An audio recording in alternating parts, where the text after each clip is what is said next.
लाल किले के पास हुए ब्लास्ट की जांच लगातार तेज हो गई है। एनआईए लगातार जो जांच है उसमें ताबड़तोड़ नए नए खुलासे कर रही है। अब जो सबसे बड़ी बात निकल के सामने आई है इस पूरे मामले में वो ये पता चला है कि जो यूरिया है उसको पीसने के लिए मुजम्मिल एक ग्राइंडर का इस्तेमाल किया करता था। इसके अलावा जो यूनिवर्सिटी से केमिकल्स हैं उसको जो है वो चुराता था ताकि विस्फोटक में उसका इस्तेमाल किया जा सके। आप पीछे जो तस्वीर देख पा रहे हैं ये इसी अल्फला यूनिवर्सिटी के बॉयज कैंपस की है और यहीं पे कमरा नंबर 15 में मुजम्मिल जो है वो उस यूरिया को पीसने के लिए वो ग्राइंडर मशीन का इस्तेमाल करता था। वो तमाम मशीन धातुओं को पिघालने के लिए भी एक मशीन जो है वो लेके आया था और यहीं पे उन मशीनों की सहायता से वो यूरिया और जो ग्राइंडर थे उनको इस्तेमाल करके उसको पीसने की कोशिश करता था। इसके बाद यही यूनिवर्सिटी कैंपस से ही लैब से कुछ जो केमिकल्स हैं उनको वो यहाँ से ले जाता था और उसके बाद उसका काम इस्तेमाल जो है वो विस्फोटक बनाने में करता था। तो लगातार जब जांच हो रही है अलग अलग बातें नई नई बातें जो हैं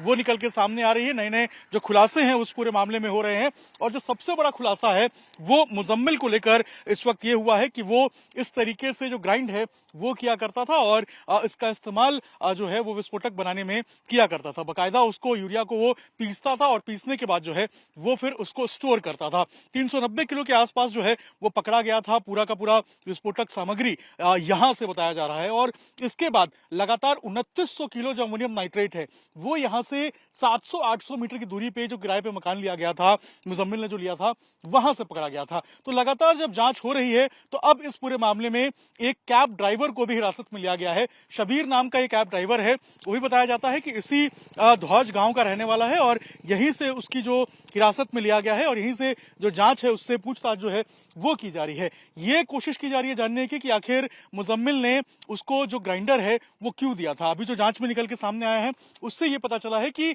उस ग्राइंडर को उसने अपनी बहन को देने के लिए कहा था और एक टेलर की दुकान के पीछे उसने उसको छिपा के रखा था। लेकिन इससे पहले कि वो उसे दे पाता या हटा पाता जो जांच एजेंसियां हैं उसने उसको पकड़ लिया और अब जो है लगातार जो जांच है वो इस पूरे मामले में आगे बढ़ रही है।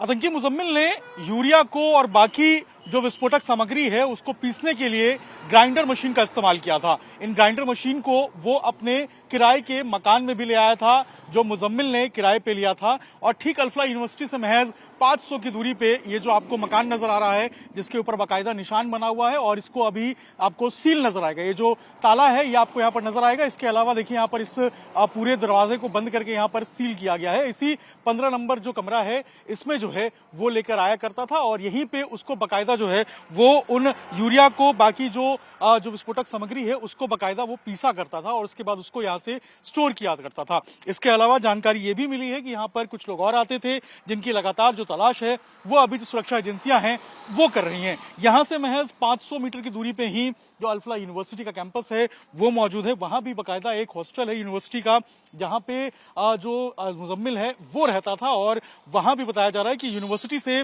कुछ जो केमिकल्स है वो निकाल कर वो लाया करता था और उसके बाद यहाँ पर वो उनको मिक्स करता था। अब जब जांच एजेंसियां ने 10 तारीख को यानी कि 10 नवंबर को रेड किया था तो यहीं से बड़ी संख्या में बताया जा रहा है कि जो विस्फोटक सामग्री है उसको बरामद किया था। 2900 किलो के लगभग जो है वो अमोनियम नाइट्रेट को बरामद किया गया था और इसके अलावा जो बाकी केमिकल्स हैं उसको भी जो बरामदगी है वो एजेंसियों के द्वारा की गई थी। अब लगातार जब जांच आगे बढ़ रही है तो नए नए खुलासे हो रहे हैं। यहां से 800 मीटर की दूरी पर एक मस्जिद है, उसी मस्जिद के पास सबीर नाम का एक ड्राइवर रहता था, कैब चलाता है वो और वो मुजम्मिल के संपर्क में आया और बताया जाता है कि वो एक बार इस मकान में भी आया था जहां पर ये रेंट करके रह रहा था मुजम्मिल। यहां पर आने के बाद जो ग्राइंडर मशीन है उस मशीन को शब्बीर जो है उसको देता है मुजम्मिल और कहता है कि वो उसको अपनी बहन को दे दे। ऐसे में इससे पहले कि ये मशीन जो है उसको ठिकाने लगाने की कोशिश की जाती या फिर उसको हटाया जाता, जो एजेंसियां हैं वो उस मशीन को पकड़ती हैं और यहीं से लगभग 500 मीटर की दूरी पे एक टेलर का दुकान है उसके पीछे जो है मशीन की बरामदगी होती है। तो लगातार जब से एनआईए जब जांच कर रही है तो नए नए खुलासे नई नई बातें जो हैं वो इस पूरे मामले में निकल के सामने आ रही हैं और यह बातें जो हैं वो बेहद चौंकाने वाली हैं, हैरान करने वाली बात है। तो ऐसे में जो जांच है वो बिल्कुल लगातार तेजी से आगे बढ़ रही है और नए नए जो खुलासे हैं वो इस पूरे मामले में देखने को मिल रहे हैं।